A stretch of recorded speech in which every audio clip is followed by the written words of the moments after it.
This is David Marler, UFO researcher, and you're listening to That UFO Podcast. I'd like to thank Motley Fool for sponsoring this episode. I've said before on ads that looking after yourself financially gets harder and harder with the cost of everything going up. Being a tight Scotsman, I use every method I can possible to save a little here or make the most of what I have there.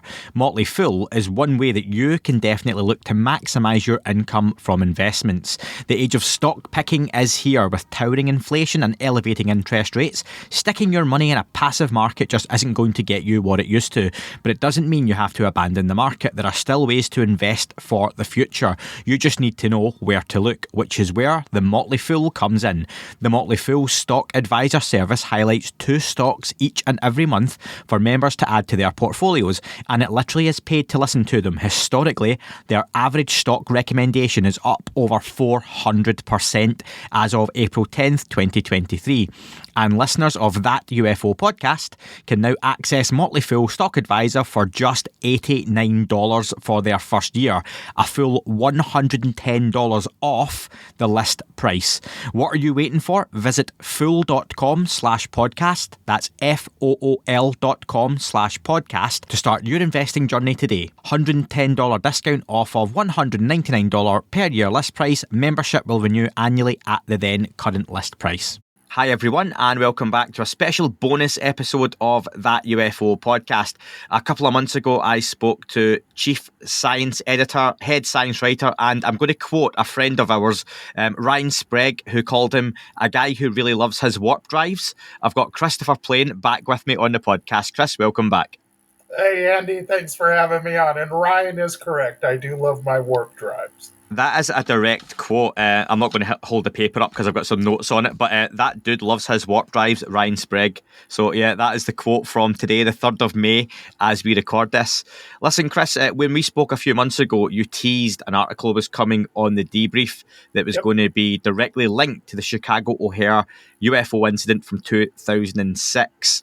Before we get to the new article, co-authored by yourself and Micah Hanks, let's just remind the listeners a little bit, if you don't mind, about that event itself and what's known about it. Yeah, so the reason it was co-authored by Micah and myself is he's the UFO historian at the Debrief, so I might have a few facts off here, but my general understanding is that in 2006, at a large airport in Chicago, which is the 3rd largest city in the U.S. by population, so it's not a small city by any means. And I guess some baggage crew or baggage handlers or somebody working down around the airplanes saw an object over one of the runways. And he described the object as being round or maybe even disc-shaped, and massive, like bigger than airplanes, and just hovering in place over the runway. And as that event evolved and as it got reported later and got researched later, we found out that there were some other people that saw it. Maybe a pilot that was coming in on another plane saw something hovering in the same spot. Maybe some other crew. There was some research done by a Chicago Tribune writer back at the time, and he reached out and was able to confirm, I think, 6 witnesses that more or less saw the same thing, and all people that had nothing to do with each other. So they were completely, other than being there at that time, were completely independent witnesses. And what they all described was more or less the same object this first guy described. And then they describe something that people that are familiar with, like, for instance, the Calvin photo incident in Scotland, is this shooting straight up into the air, that the craft at some point, or whatever it was, this thing that was hovering there, shot straight up through the clouds. There was a heavy cloud bank, and it left a perfect hole in the clouds, what atmospheric scientists refer to as a Fallstreak hole, or a Fallstreak hole. And it's something that can happen naturally, but and does from time to time happen around airports because of crafts going through them. But in conjunction with the description of the craft, the fact that it was hovering and all of that, so that's kind of the background of the incident. there were some rumors that there might be a photo. I remember I heard I heard Ryan Sprague do a show on this back when I Hmm. first met him a few years ago. And they had a tape of a woman who was in the tower, I think, who was talking to one of the Yeah. people. And you can hear her saying something to the effect of, I understand the crew has some photos or have taken a photo of it. So those photos have never come to light. And no photos, as far as we know, of the hole in the clouds have come to light. So, like a lot of the history of the UFO subject, we have an incredible story told by multiple witnesses, some of which are really respectable professional witnesses that would know the difference between a 747 and a flying disc, and they all told of something that pretty much resembles something we're all used to hearing about. Those of us that follow the subject, that sounded like for lack of a better term, a flying saucer, a flying disc, and that shot through the clouds and left a hole in the clouds. There So are. that, I was huh? going to say there are some pictures floating about online. None of them have ever been verified as being genuine. So if anyone does see, this is a picture of the Chicago O'Hare UFO. It was November 7th, 2006, 4:15 in the afternoon, broad daylight. The pictures, nothing has ever been verified. That's not to say that maybe one of the pictures is genuine, but no one knows. It's never been said. So it's one of those things that we have to go with right now. None of that has been leaked out, just in case anyone does see anything. Yeah, and we'll get into the folks that did the analysis in my article. But Mm, one of the things they did was a lot of research and reaching out to people, trying to track down if there was anyone anywhere that could authenticate any one of these photos. And there was just nothing to show that, as you said, the handful that are online, either of the hole in the clouds. I even think there's a photo or two of potentially of the object, but yeah. yeah, I think none of that. I think it's best to err on the fact that none of those are authentic. And just thinking back to that time, and you're a tech guy as well, Chris, we know that. 2006, November 2006, camera phones were popular. I remember I had one as a kid. The picture quality, though, was lacking. If people want to complain about the phone quality in 2023, 2006, it was Pixel City Population U. So you weren't getting a high quality picture, were you? You're on your standard camera phone.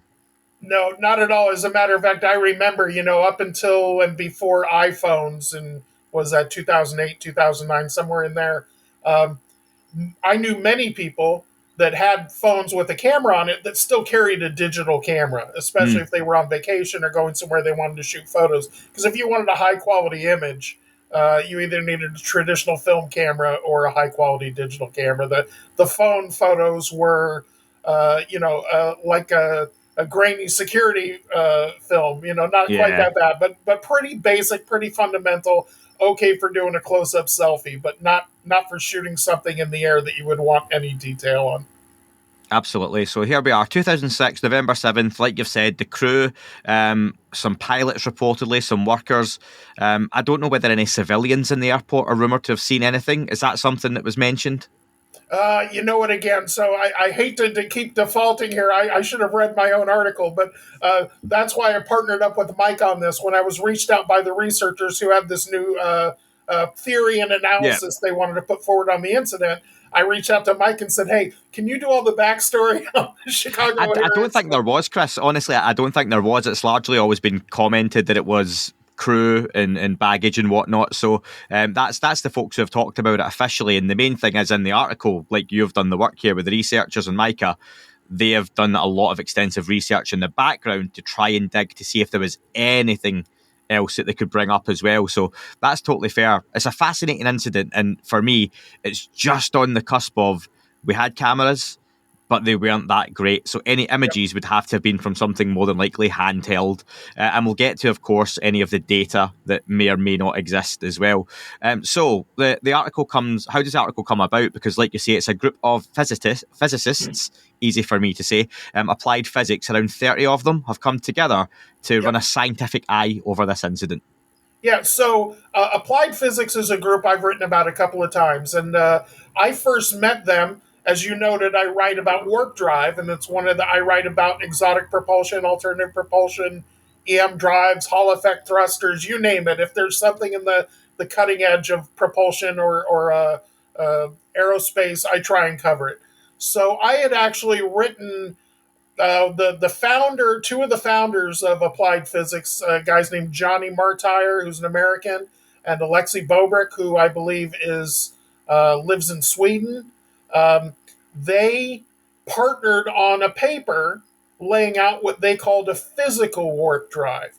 And without getting too much into the weeds of warp drive theory and then the stuff that's been laid out in the last 30 years, they think they've solved a lot of the issues that plague Sonny White from NASA, his famous warp drive, or the original Alcubierre warp drive, or any of those, with the caveat that their warp drive design was something that would go just shy of the speed of light, so could get up to 99% the speed of light by warping time and by warping space time to travel to distant stars. But if a star was 5 light years away, it would take them 5 years to get there. Hair over that to get there. So, but so they're physicists, and that was a fun paper they did. What they do in a practical sense, I don't know if you're familiar with the think tank called Bell Labs, but it's a very similar, it's a name you will hear from time to time. And basically, government organizations or large financial institutions or venture capitalists that are looking into new technology that they just don't understand. These are basically the way you would hire a law firm to look over the contracts of something that you're thinking about doing. Venture capitalists hire applied physics to have guys on their team, and they have men and women from around the world. I say over 30 is the term I use all the time. They have some affiliate members and other part-time, but their full-time crew is over 30 physicists from around the world.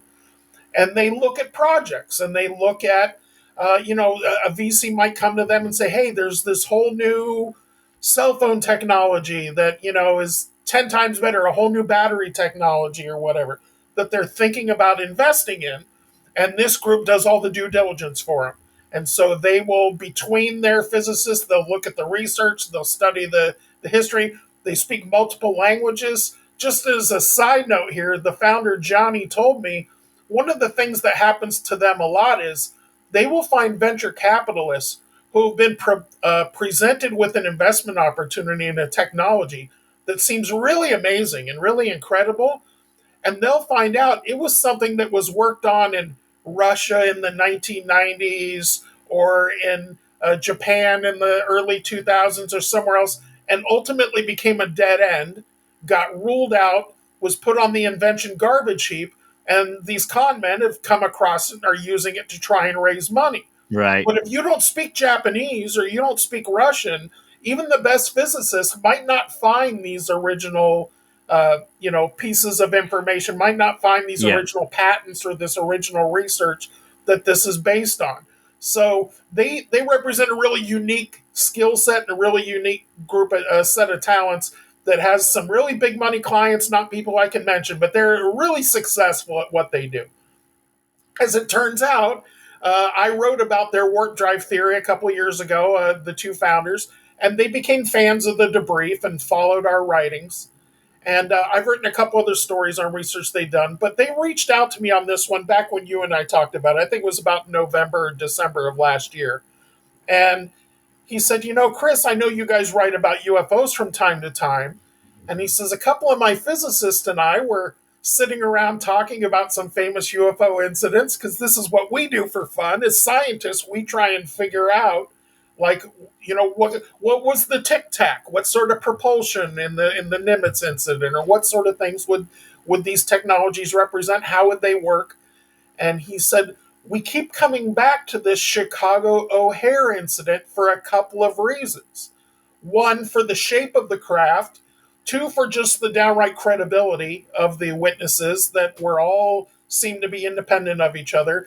And then three, and foremost, is that hole in the clouds. The fact that the thing shot straight up and left that perfect symmetrical hole in the clouds. And he said to me, he goes, in warp theory, which is one of the things we work on, that's a well-described phenomenon and something that, it all tripped in our minds of, hey, this of the options of what this could be, this could have been a warp craft. Whether or not it was a human craft, I'll talk about later. But Yeah. and they do address that actually in the article. But he said, it occurred to us this could be a warp craft, and I said, okay, well, I write about warp drive, so we got into the physics of it. He sent me some of their basic information and everything, and we talked about the pros and cons. When you come into the UFO world with a new story or a new analysis, what everybody would really like is new information. They would like Yeah. a new photo or a new video or an explanation. And of course, we didn't have any of that. We had an analysis. So we kind of went back and forth on, is this of value? And that O'Hare incident is covered so much, it is talked about so much. And here I have a group of really successful mainstream scientists who are willing to engage on the topic. And I thought, for that benefit alone, it is worth going ahead and taking these guys' analysis, having them put it all down together in plain English for me as much as they could.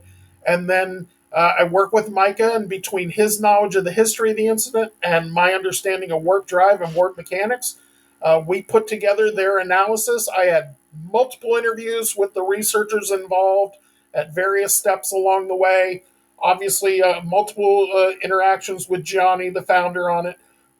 And what you see, that written piece that came out earlier this week or yesterday or whenever, that is the culmination of a lot of smart work by a lot of smart people trying to analyze something that has very little information, but has enough unique qualities about the incident that they, as he said, we keep coming back to it as warp theorists and going, it would answer, in theoretical physics, things like string theory or dark matter, the reason those ideas exist is because they explain a phenomenon that we see, but we don't understand. So that was their idea, was it's just theory, but so is dark matter, and so is string theory, and so is supersymmetry and M theory, and a lot of these other things in physics. So they said, as theoretical physicists, sure, could there have just been a natural hole in the clouds and a bunch of people made up a story about a disk in the sky? Of course.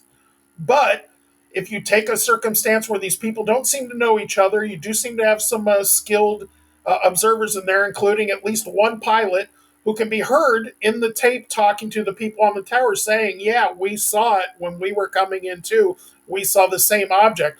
So when you mix in the quality of the witnesses, the weather phenomenon, the fact that the temperature wasn't really right for that day for this hole in the clouds to have happened naturally, that there should have been some sort of artificial object, the movement of the craft as far as shooting straight up vertically, and then the shape of the craft, all of those things are answered if the answer is a warp spacecraft. So it doesn't mean that is the answer, but it means of the proposed answers, that one answers all the questions. It matches all the witness testimony and evidence that is available, including the fact, and not limited to, that it didn't show up on radar, that the FAA and the airport says it doesn't show up on radar. And as pointed out in the article, a warp craft would not show up on radar because the way it would bend the radar signal around it, it would just dissipate just like a stealth craft. It's interesting timing, Chris, because speaking to Ryan Sprague today, and those interviews are going to be out kind of a day or so apart from each other. His new book, Stories from Somewhere in the Skies, give it another plug, is about testimony and people's sightings, people's experiences. There's no data behind it. There's no evidence other than people have got in touch with Ryan, including myself, and shared their story. And Ryan puts out there for others to digest and analyse in their own time. This is interesting that the Chicago O'Hare incident, as far as we know, like you say, no FAA data, no radar data, no photographic or video evidence, is purely testimony. Does it show a bit of a shift in scientific and academic thinking that a group as serious as this are willing to look at an incident based purely on testimony? I think this is why this is so exciting. And I can tell you that I know behind the scenes, the Scientific Coalition for UAP Studies, which is another group of scientists, they've actually saw the article we put out, and they actually have reached out to us, and we've put them in touch with this group, and because they want to coordinate efforts and collaborate, because they saw a lot of exciting things in there.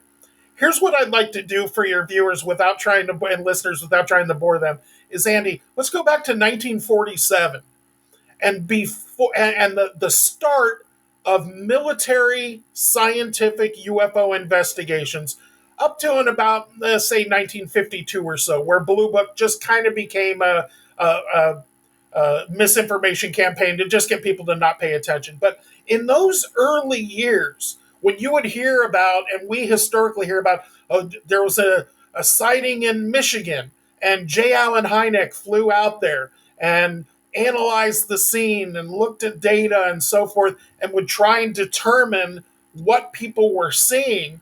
Before there was stigma, before people were afraid to talk about it, that's exactly what those scientists on Project Sign and even Project Grudge to a smaller degree after that, that's what they were doing. You know, the Twining memo came even before all of that. General Nathan Twining was the first one who got the job. They said, hey, go grab a bunch of scientists and figure out if these reports of discs are real or not. And what they would do was talk to witnesses, because they didn't have a lot of film, they didn't have a lot of radar data, they didn't have a lot of forensic data. So they had to rely on the determination of how credible are the witnesses that we're talking to, how independent is their information from each other, and then what does their information sound like? If we add it all up together, can we go, it probably was swamp gas, and that would be consistent with the environment and where the angles people saw it from and the color and things like that. That's what scientists have done with UFOs from the very beginning. So we went through the whole period since, my entire lifetime. I was born in 1969, the year that Blue Book shut down. And so my entire lifetime, there's pretty much been this, we don't look at UFO cases from a scientific angle because it'll associate you with supernatural thinking or magical thinking, or it's just not scientific. I can tell you that has changed so much in the last few years. In my time at the Debrief, that's what I do. My job is to talk to scientists. I talk to multiple scientists a week from a range of different fields and a range of different topics. And universally, the attitude about UFOs is reset to that original, we don't give a shit about that. We don't care about the negativity. We don't care about the stigma. We're scientists and we're curious and we want to know. So they are more than willing, like scientists in 1947 and 1948, and now are finally willing to look at this thing objectively and go, let's just forget about any crazy magical thinking. Let's set all that aside. What are people saying they saw, and what could that be? We could argue all day if David Fravor and Alex Dietrich and their other pilot made up the Tic Tac incident, or where are the tapes of that information. We could argue about that forever, and we may never know. Or we could say, here's three trained observers who are pilots who should be familiar with things in the air. Let's go ahead and assume we're taking them at their word. And for a scientific purpose, let's look at it and see what they saw. So the Chicago O'Hare Incident, I think, is a perfect one for scientists to do exactly that. And yeah, it's just completely different. It's just, I tell people all the time, I followed this topic throughout the 80s, the 90s, the 2000s, and the attitude of 21st century scientists, space doesn't seem magical the way it did in the 1950s or the 1960s. Yeah. Other dimensions don't seem magical the way they did at that time. Even the idea of time travel, although it's not one of my favorites, it's something that scientists are open to and talk about. So I don't think we're stuck in that position anymore. I think we're now in a position where, again, these people make a living off their scientific credentials. Huge venture capitalists and big financial firms hire them to look at real world things and say, is this viable or not? So to have a group like Applied Physics, who's written research papers and really are accomplished scientists, to come forward and say, you know what would be fun is to look at an incident that is popular in the culture that we think really seems to match something specific that we know a lot about, which is warp drive. Well, Chris, time travel is possible and happening right now because while I talk to you, the listener listening to this hasn't even heard it yet. It's not even put out yet. So they are listening to it in the future. So hello to the future. Your point, though, you mentioned earlier about the conclusion. The conclusion is that probability of this being an ET craft is low. While the talk about warp drive is completely serious and the physics and the propulsion it may be behind it, they do stress that it's unlikely, given the whole chance of everything, that this is an extraterrestrial craft. However, is that just because we as a species still forget you're a fan of the UFO topic listening to this, and like myself and you, Chris, we've never confirmed a single visitation yet that 100% is out in public. This happened. We were visited once. And say we do, say tonight after we record this, they catch a glimpse of something out in space, flying past the moon, and it goes past. We don't even get to see it. Okay, so just imagine, hypothetical situation. For some reason, Elon Musk's SpaceX is launching up and it catches on camera proper ET looking craft. And wow, the world goes mad. We've got confirmed existence. We are not alone. Does that then force every scientist to go back to every single incident and look and go, actually, do we now have to run the ETI over this and look at it in a totally different way?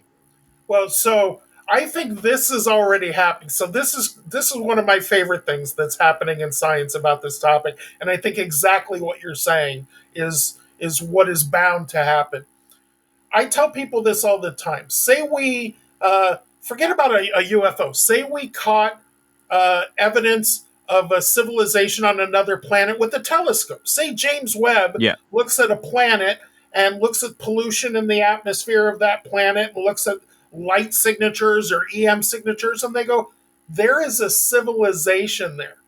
Our first impulse would be to figure out, how do we send a probe there? How do we send something there to go take a look at it? The second question I would think we would ask is, if we're seeing them, have they already seen us? How long have they been seeing us? And have they sent someone to check out? Have they sent a probe to us already, just because we're just now finding them? And I think this is a point I make to people all the time, and I think this is an important point to make.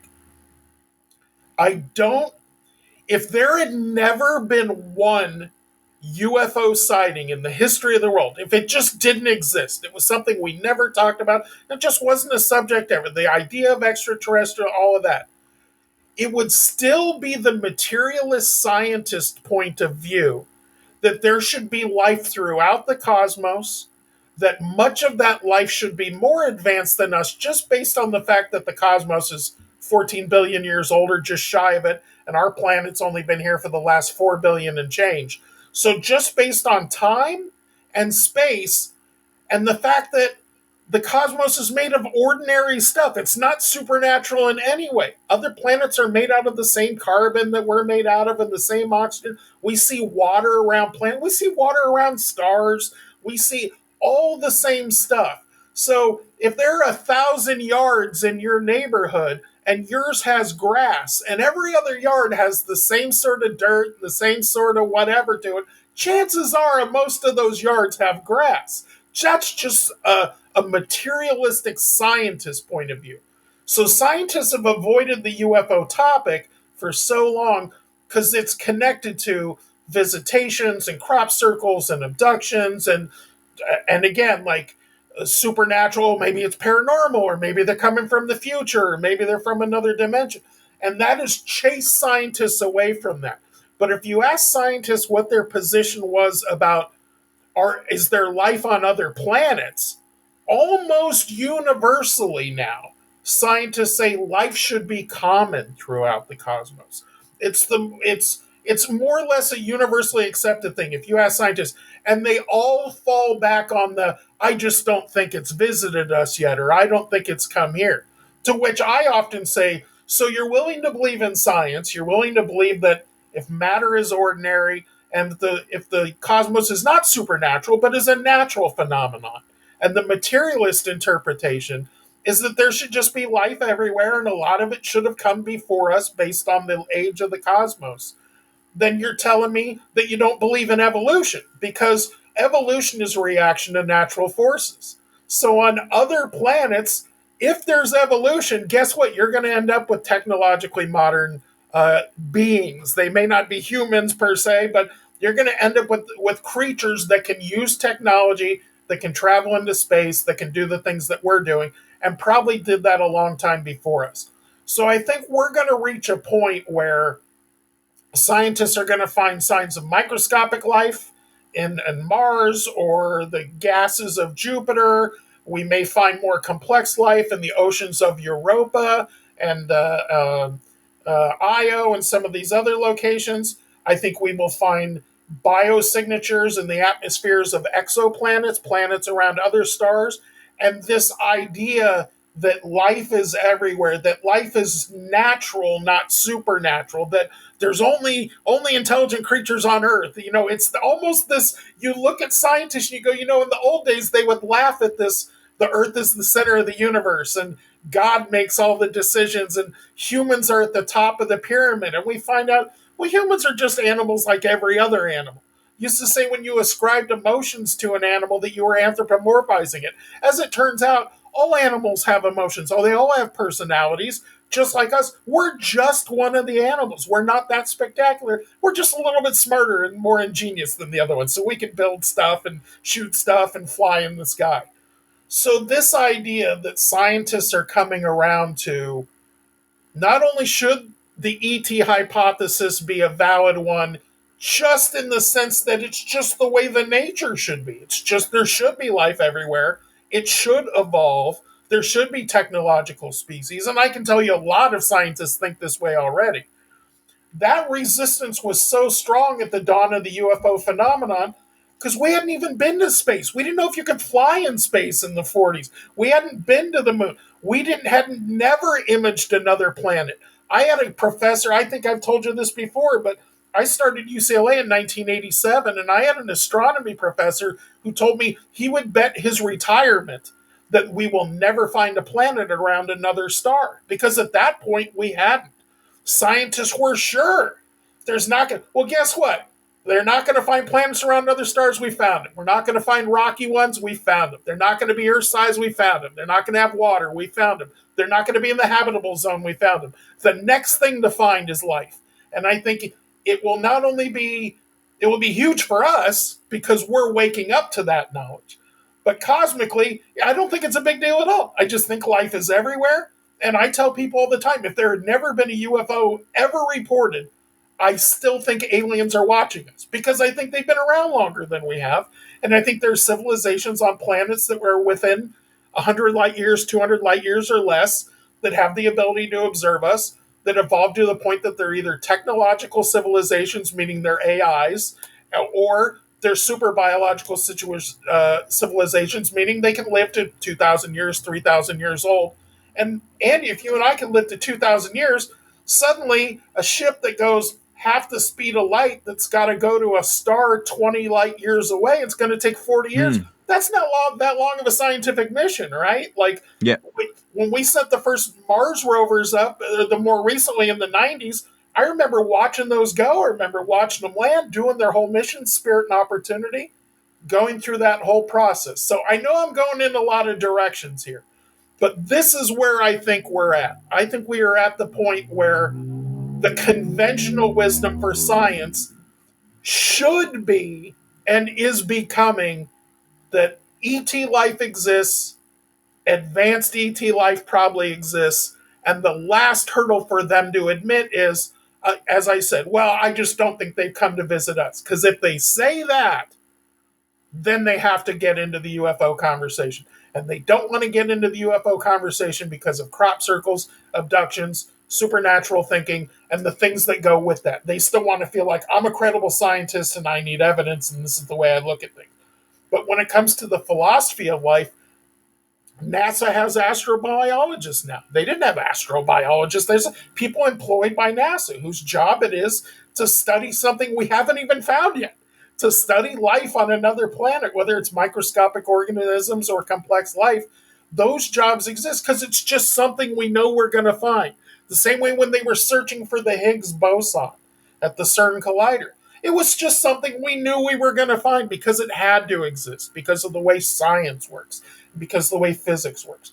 So I think the way physics and chemistry and those things work, life is going to be across the cosmos, across billions of worlds, and we're going to see it at all levels of development, from societies that have completely gone extinct billions of years ago to societies planets that are just like we were 3, 4, 500,000 years after our formation, where those first little microscopic cells were starting to create amino acids and go from inert objects into life. So I think that's the path we're on, just because we're so much more modern than we were when the UFO phenomenon happened. So that's my long short version there on that subject. Do you know, in the week that Jerry Springer's passed away, that would have been a wonderful final thought to wrap up on, Chris. And you explained it eloquently, and the science behind it and all the magical ways we could discover ET life out there was so well put. You did miss one.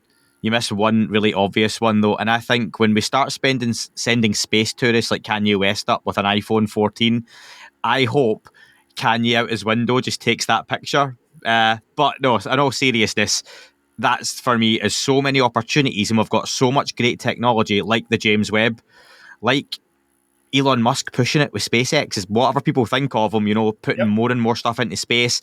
He seems to have pushed NASA a little bit more as well into the conversation. And I wonder, without an Elon Musk and his kind of dickhead attitude, would NASA even be pushing the way they are, missions on Mars? We'd still be flying in Russian capsules to the space station. The Boeing capsule still isn't done. The one that was supposed to be done like a decade ago still isn't done. The fact that SpaceX jumped in the race, did it for half the price, got it done 10 years earlier, and now our astronauts go back and forth to the space station on a SpaceX capsule as opposed to a Russian capsule that we got to pay 10 times as much to fly up on because we're essentially subsidizing their space program. Forget about it. I have a lot of frustration with Elon Musk when it comes to talking about world population and economics and stuff, because he's a wealthy people that wants society to grow because it risks the economy when society shrink. And there are Japan and there are good cases for that.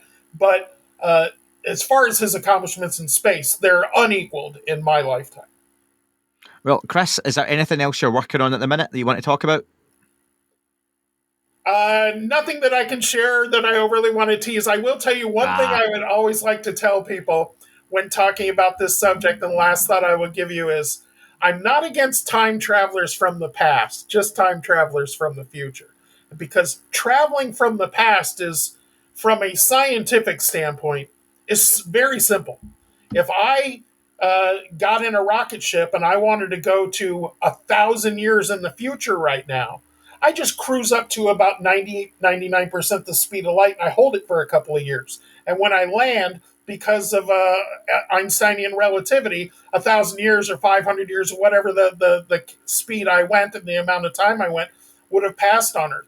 So I tell people all the time, if there was an advanced civilization 1,000,000 years ago, 100 million years ago, 1,000,000,000 years ago, on our planet, on another planet, whatever, the idea that they would send explorers into the future simply by going really fast is very fundamentally and scientifically sound, and it's a proven principle. We've proven that relativity. They've put clocks on an airplane and put one on the ground, sent them to the same town, and the one at the airplane was a little bit behind because the clock didn't move as fast because it was on the airplane. So time on the ground moved faster. That is a proven, basic, fundamental physics phenomenon. So I am open to, because I get a lot of questions about time travel. It's probably the most common email question I get about, because I'm such a pro ET hypothesis guy. And I just say, I don't mind the idea of transdimensional beings and from other dimensions. It's just nothing that we don't know if other dimensions exist. That's something within supersymmetry and M theory. And M theory and string theory, they fail a lot of tests in the lab a lot. So there's not a lot of good backing for them. And time travel from the future to the past, again, there's not really a lot supporting that other than maybe in the quantum realm. There's a little bit of backwards time travel. I've written about that. But yeah, I think forwards time travel not only valid, it's real, and it's something that we'll probably do at some point. There will probably be a point in the future where humans are able to go fast enough that the idea of, hey, do we want to send an astronaut or astronauts into the future by sending them in a really fast arc for a year and coming back to Earth 500 years from now? And so it's, if we have visitors that are non-human, that people say, oh, well, I'm not sure if they're from another planet or another time or another dimension. They could just be from the past. I've always said that also helps explain multi-generational abductions. When people say, why would a family, 100 years or 150 years of family lineage, be so interesting to another species or an advanced species? If for them that 150 years was 10 minutes, that they were dropping into Chris's father and Chris's father's father and then Chris, and then, I hope not, but your kids and down the line, for them that could just be a small amount of time. But for us, it's hundreds of years. Absolutely. Yeah, no, But yeah. I completely agree. And I do think I'm not a big believer in the abduction phenomenon, just because of, there have been too many Travis Waltons and too many fake cases that have come along that, showed nefarious intent. I had a fellow science fiction writer, tell me years ago that if he didn't sell a novel, he was going to do a Whitley Strieber, right? Whitley was a science fiction writer who didn't sell that well, and so he said, hey, what if I write a real science fiction? So that's my take on him, but doesn't mean that's true or false. That's just my take on it. But it's all opinion, which is totally fair. You're allowed your opinion. Don't worry about that. Yeah, and again, that's where we're still at. As I think Mick West said about my story yesterday, it still lives in the low information zone. And as much as I don't like when people write snarky comments or derisive comments, and I commented about that on Twitter, because I do think we're just people trying to understand something here. And I think that's the value these scientists I'm working with are trying to bring to this. And so the one thing I'll leave people with is we're in interesting times, Andy, there's a lot of talk. I get this behind the scenes too, and the people I work with at the Debrief. There's a lot of talk of whistleblowers lately. There's a lot of talk of crash retrievals, of reverse engineering, of I think Ross Coulthart calls it the program. And I think we're at a point where something very interesting is going to break with that. And it's either going to be we're going to get the list of these whistleblower witnesses and we're going to roll our eyes and go, it's all hearsay witnesses. It's all people saying, well, I knew a guy who said he worked on the program, or I was in a building once and somebody told me behind that door is a saucer. I didn't see it. But, we're either going to find that, or we're going to hear what the people are claiming to us and to me and people I talk to behind the scenes, that's not what we're going to hear. That we're going to hear, I worked on it. I had my hands on alien craft. My job was to attempt to reverse engineer. And in the article we wrote about the O'Hare incident, the reason my guys, Applied Physics, said they didn't think it was a human-made warp craft, and if it was a warp craft, it would have to be non-human, is because science and technology are incremental. So that progress to a full-blown warp drive has a lot of steps along the way. And the handful of people that are working on that science are all people he and his team know. I know a lot of them too, because I've written so many Eric Lentz and Sonny White and all these other people in the warp community. But they look at technology and they look at advancement and they say, if it can do this, we didn't build it because we didn't do the steps to, people talk about it all the time. If you found a 747 in the desert 3,000 years ago, the technology to make the seats, the technology to make the little plastic knobs, the technology to make all the gauges, the technology to refine the fuel that it flew, all those incremental technologies that are all working together for that thing to do. So I think we're at an interesting time where we may, the bubble is going to burst one way or the other. Either we're going to hear, you guys aren't getting any of it. There's no disclosure, no photos, no videos, all the things that Elizondo and Mellon and all these people have teased, Gary Nolan, that, there's better, Harry Reid, it's all there. He said all those photos and videos, all there.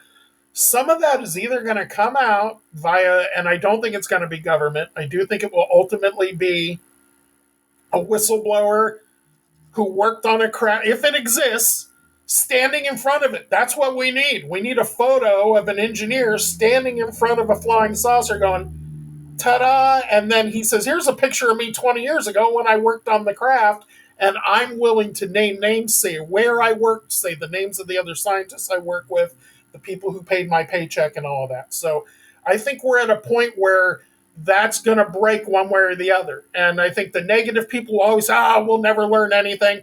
And the positive people will say it's a matter of time. I think we don't know, but we are in the most interesting time of the UFO phenomenon. There's no doubt about it. And something's going to break one way or the other. So I'll leave it at that. But everything I'm hearing, something's going to break. I feel like we're within a year of something breaking. That is all for this week's show. Thank you very much for listening. Please remember to leave the podcast a review on your chosen platform. You can like, retweet and subscribe. That would all be very much appreciated. The shows are being uploaded onto YouTube as we speak more and more. You can sign up at patreon.com/thatUFO podcast to access the shows ad-free as well. Please get in touch on Twitter, Facebook, Instagram, That UFO Podcast. Of course, on Twitter, it's at UFO UAPAM. And again, folks, as always, keep looking up. You never know what you might see.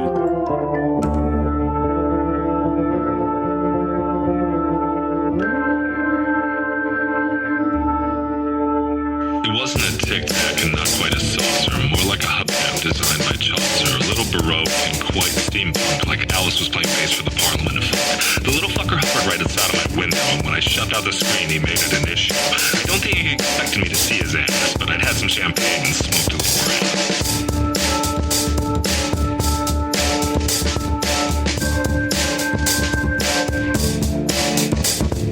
Meditative gamma state full on meta. You can't imagine how it could have been any better. I got to the top of the stairs and there he was. Like, you awake? I was about to abduct you, cuz.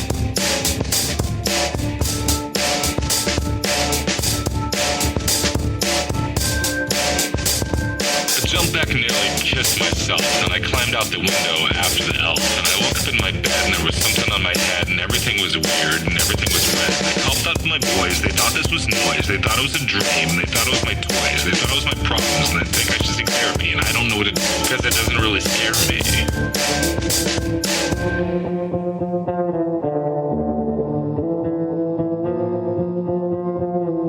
If you really want to know who I think I be, I think it's you and me and us and we and him and her and that and she and that thing over there and what's that, Jake?